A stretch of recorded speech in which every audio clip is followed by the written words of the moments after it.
Let's talk about Islamophobia, because we're going to talk now to Ajmal Masroor, who's an imam and a broadcaster, because we're going to find out precisely why there is a plan afoot to bring a blasphemy law basically into this country by the back door. Ajmal, a very good morning to you. Welcome to the show.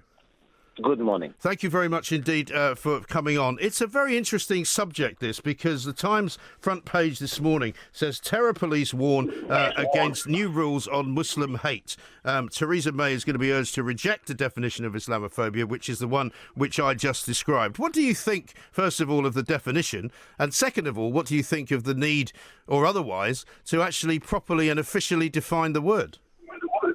You know, when we were defining anti-Semitism, we allowed the Jewish communities to come up with a definition that suits their particular concern and that creates a consensus amongst the Jewish community, and we accepted it. Yeah. When Muslim community is doing the same thing, after consulting for a long time, majority of the Muslims, of course not everybody, but majority have come around and accepting this definition as a working definition.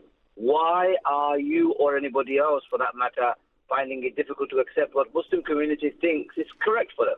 Well, because what I'm anxious to avoid, Ajmal, is a situation where people are frightened to talk about certain things, because I know where that leads. If people are frightened to talk about things, then it is likely to lead to for me, a bad place. I don't wish to be worried that I might be somehow creating a criminal act if I am critical of what is described as Muslimness or perceived Muslimness. I don't even know what that means.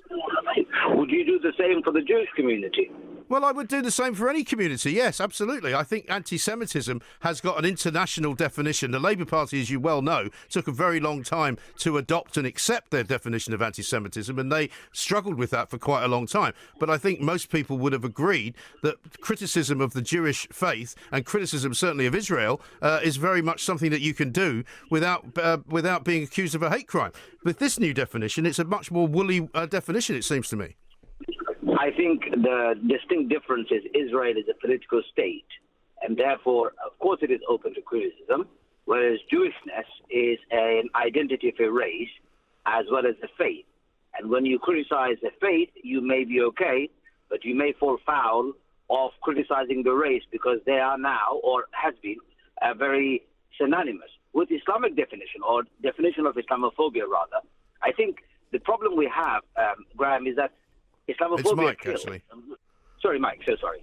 I thought your title was called The Kingdom of Graham, so maybe that's... No, it's the Independent Republic of Mike Graham. I'm so sorry, We Mike. don't believe in monarchies here. I'm with you. Don't worry. Mike, the problem with Islamophobia is that Islamophobic attack and Islamophobic crime up and down, not only in our country, but across Europe, America, Australia, even in many Muslim countries, have killed many people so far. And unless we start with a definition, we'll not go anywhere. So current definition is the best one. If you've got a better one, and if the communities across the board have a better definition, I'm very open to having a conversation and examining what would work for everybody. I'm with you about the idea of free speech. I would say to you and everybody, I'm an imam. I say, criticize my religion as much as you like. It's no problem. But when you're criticizing my religion, don't attack me as an individual, or people as an individual, or a collective group of people. There are 1.8 billion of us in the world, and attacking the religion and then attacking the people, you need to be very careful so that the people don't become dehumanized and therefore become target of vicious attack and terrible activities across the globe. No, I understand all of that, and I would not disagree with your aims and your beliefs there, because obviously nobody wants to see people fighting each other, nobody wants to see people hating each other because of a religion or because of any reason in particular. However, one of the reasons I think that people have problematic associations with the religion of Islam is because people perceive, rightly or wrongly, that Islam is a very different religion from every other religion in the world, and that somehow, Islamophobia, for example, as a word, is a word which exists only as a religious phobia. There is no phobia for being against Jewishness.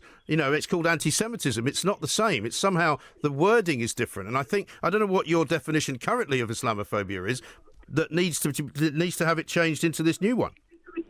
So, for example, when you talk about anti-Semitism, people who are Semite are generally known as the Jewish people. But actually, Semites can be Arabs as well, can't they? I was about to say the Arabs are also Semites. However, anti-Semitism doesn't include those who are Arabs, but only includes those who are Jewish. Well, how does that work?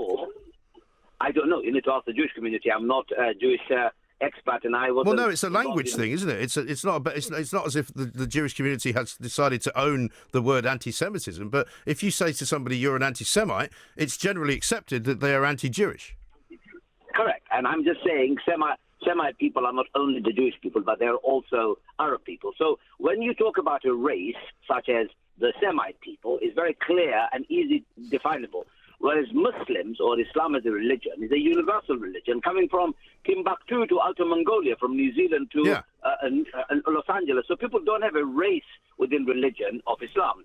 So to include how to tackle the hate crime perpetrated against people's Islam or Muslimness is a difficult one. I'll give you an example. Is a Sikh gentleman was attacked at an airport or on a high street because he was wearing a turban and he had a beard, and the person assumed or perceived this person to be a Muslim by the attire. And that in itself is the difficulty we have. So it is a difficult one, I understand. I hear the concern, but the initial point that you raised needs more clarification. Islam is not a different religion, even if people perceive it. It is absolutely a religion of Abraham, the Abrahamic religion. And if you compare Islam, Judaism, and Christianity, believe you me, our differences in those three religions probably would be no more than 10%. I wrote a book about Mark of Faith, which included 19 faiths of London. And when I was comparing Judaism, Islam, and Christianity, I was astonished to see that Muslims and Jewish communities' faith and traditions are almost identical. Christianity. Yeah, but that's not really the issue, Ajmal. I mean, the issue for me, right, is that if I wish to go on the radio and say, look, I don't believe in God, I don't think there is a God, because if there was a God, how on earth could all these terrible things happen around the world? I do not believe in Muhammad. I do not believe in Jesus Christ. I do not believe in, any number of other prophets that may or may not exist. I think the imaginary man in the sky is a nonsense. Now, technically speaking, if I do that after this definition is brought in, I may be breaking some kind of law by saying I don't believe in Muhammad. No, you won't be at all. The law does not say that. You can reject Muhammad every day if you want. Some Muslims do too. They claim to be Muslims, but they don't want to follow the Prophet or the Islamic teaching. We're not here to police people's thoughts and police people's beliefs. That's their choice. And if you don't want to believe, if you don't believe that people went to the moon, or if you don't want to believe any of that, it's your choice, Mike. We are living in a free world. I think in this free world... Well, it's becoming less and less free is my worry, though. I know, but what I'm saying is when my children are walking the street and when my 9-year-old niece comes home and says, Uncle, I don't want to be a Muslim anymore because at my school playground, they're calling me a terrorist just because I'm Muslim. I am worried, and you should be worried too. When we see 50 people being killed because they're religion, because they're praying in a mosque, they're not doing anything else. We should all be worried and collectively... Yes, no, I agree. But I don't think the answer to that, Ajmal, is to make more laws which will alienate more people. And there are plenty of stupid people in this world, unfortunately, and there are plenty of idiots who will prey upon minorities because they think they can, because they're bullies, because they're nasty, because they're violent, and because they're ghastly. But I think the problem we have is that we may alienate even more people if it makes it if it looks like Islam is being made a special case.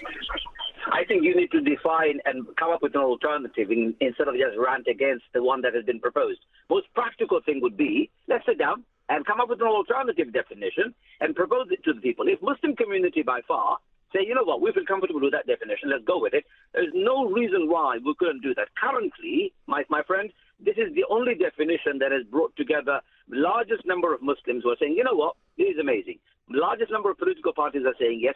Of course, there will be criticism. The ultimate aim is the same. We want to create free speech. We want to keep our liberty and freedom alive in this country. But we also want to protect individuals, minorities and majorities. And we want to move away from the hate crime that we see proliferating in our world. And the only way we can do this is by getting to know one another, by building relationship. And the best way to get to know one another and build relationship is to have common definition, common aspiration, a bit more love for each other. That's fine, and it's a very nice aspiration to have, but unfortunately the world isn't like that. We don't live in a fairy tale castle, and there are lots of people who hate other people, and so we have to manage that at the same time. What is wrong with the current definition, as I asked you before, Ajmal, that you don't like? What is the current definition, which is not acceptable? Well, tell me what is the current definition. Well, I don't know. That's why I'm asking you. I can tell you what this particular definition wants to become. I can tell you what it is that is being proposed, which is the one I read out earlier, which is this. Islamophobia is rooted in racism and is a type of racism that targets expressions of Muslimness or perceived Muslimness. Now, that's the new definition that we want to adopt, apparently. So what's the one that we currently have, is what I'm asking you? We don't have one. That's the problem. We don't have one that has been accepted, adopted, or discussed in debate like this one is being. So this is a good step. So that the fact that we have started the conversation, the fact that we've got a definition on the table, that means we can begin that honest discussion with one another, have that transparent conversation. The old one doesn't exist as far as I'm concerned. I haven't heard it. I'm 47. I've been around. I've experienced racism and Islamophobia growing up in this country. I have fought it back. Now I feel there is something I can start discussing with. You said this world is not a fairy tale world. It's not a perfect world. Not. We know it isn't. But we know we have a duty and a responsibility, my friend. We have to create one. We have to do everything possible. And that change begins with you and me. That change begins on my neighborhood. And under my watch, I'm not going to allow people to say, oh, it's not a perfect world, so I'm not going to do anything. We've got to do something. The problem is good people like you and me are not doing enough. And bad people are doing too much to cause the trouble in the world. So it's about time we good people came together and we created a definition. And I'm telling you, this one is the best one at the moment. And we are willing to work with this. And if there is an alternative, I think Muslim community is willing to work with. But what we're not willing to work with and tolerate is brushing it aside, making Islamophobia fashionable or acceptable or allowed around a dinner table as a banter, as a joke. That is not acceptable. But making things illegal is also something which leads to trouble, I think, in a lot of ways, when you don't need to do that. For example, I mean, lots of people look to the Middle East and see where all the conflict is between Qatar and Saudi Arabia, between Iran and Iraq, between Iran and Israel, between Israel and Jordan, and all of that, right? And they see Shia Muslims fighting with another type of Muslim, and you say to them, well, you know, what exactly is the problem here? Because presumably, if one Muslim group fights against another Muslim group, that can't be Islamophobia. So the definition really doesn't matter, does it?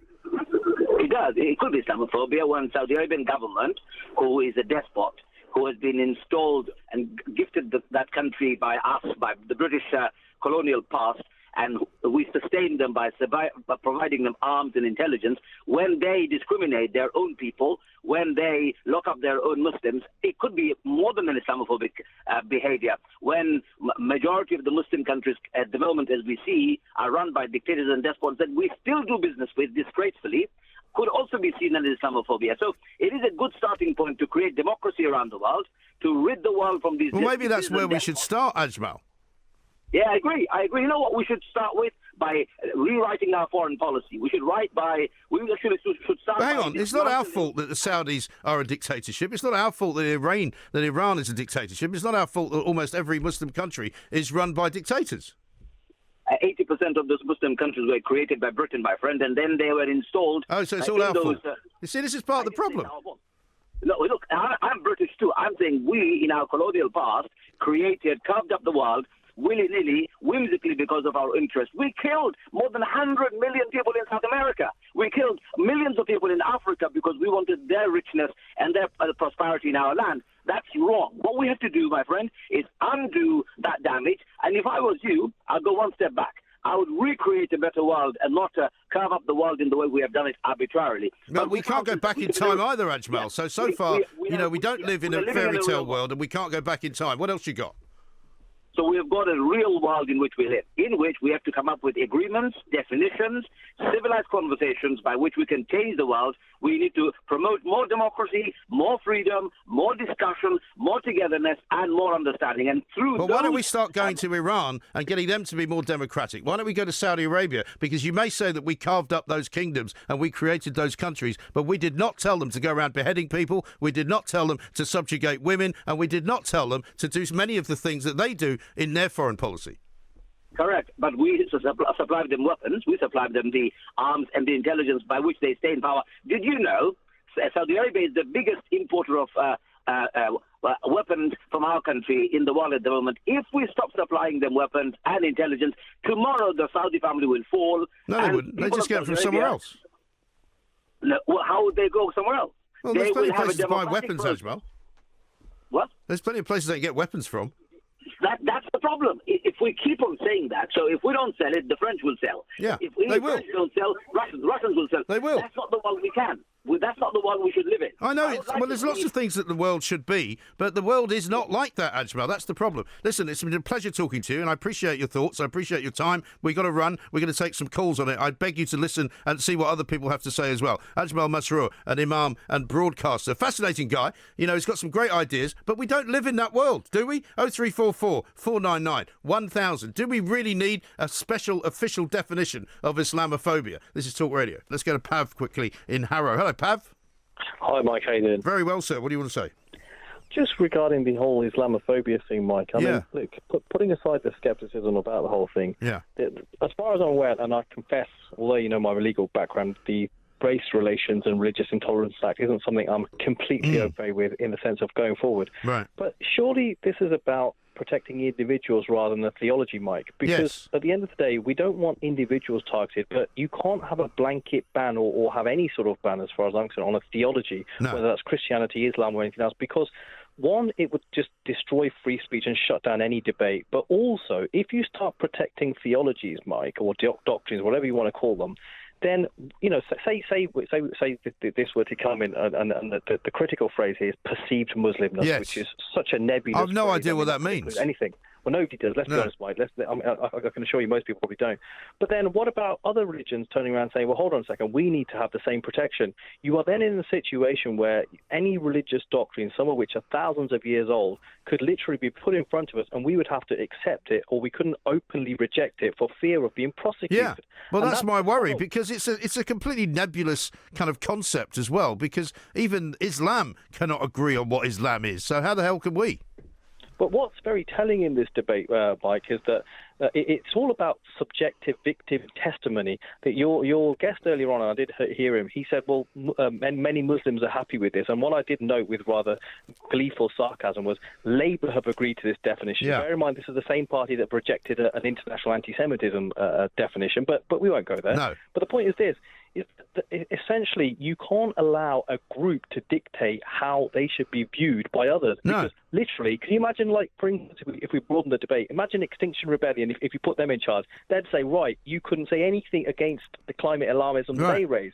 You cannot have that, and this is the thing, and the thing that makes this most unpalatable is people like Trevor Phillips and others who have got years and years of experience at the Racial Equality Board and various other organisations are actually supporting the position that you and I would take, most sensible people would take, and yet still we've got Wes Streeting and Anna Soubry championing this ridiculous idea of including religious intolerance and racism and effectively making them the same. They're not. That's why the 2006 Act is racial intolerance and religious intolerance. It's got nothing to do with them being the same. No. We can't just upend years and years of how we define race and religion just to suit an agenda, which probably, let's be honest, is more about vote banks than any. Of course it is. You're absolutely right.